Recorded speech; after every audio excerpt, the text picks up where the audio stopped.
আসসালামু আলাইকুম এভরিওয়ান, কেমন আছেন আপনারা সবাই? আশা করি ভালো আছেন। একটা সংসারে কত কাজ, তাই না?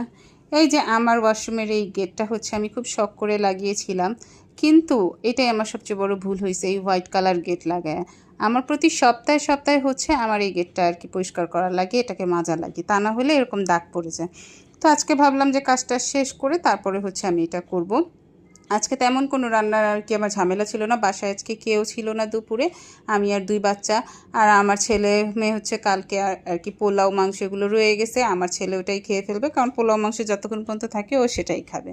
তো আজকে ফার্স্টে ভাবছিলাম যে অত একটা কিছু করবই না, যেহেতু কেউ নাই রান্না বাড়া, তারপর ভাবলাম যে না থাক, টুকটাক করি।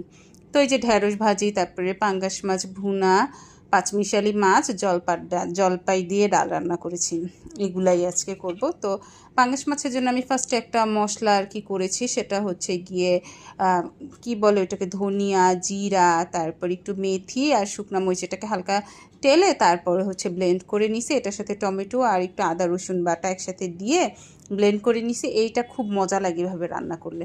আর পাঁচমিশালি মাছের জন্য হচ্ছে পেঁয়াজ, কাঁচামরিচ, জিরা আমি একসাথে বেটে নিয়েছিলাম, সেটা দিয়েই হচ্ছে পাঁচমিশালি মাছটা হাতে মেখে বসিয়ে দিব। আর এই মাছটা আর কি আমার খুব পছন্দ।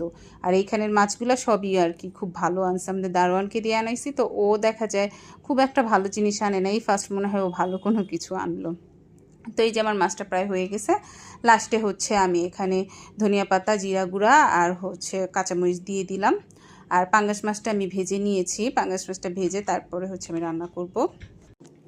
তো এই যে এখন পাঙ্গাস মাছটা বসাবো। পাঙ্গাস মাছটা হচ্ছে আমি কি করব, ফার্স্টে পেঁয়াজ আর আলু এটা হচ্ছে ভেজে নিব। আর এভাবে রান্না করলে হচ্ছে একটা আলু দিয়ে রান্না করতে হয়, এই ঝোলটা খুব মজা লাগে। এটা হচ্ছে পাঙ্গাস মাছের লাল ঝোল।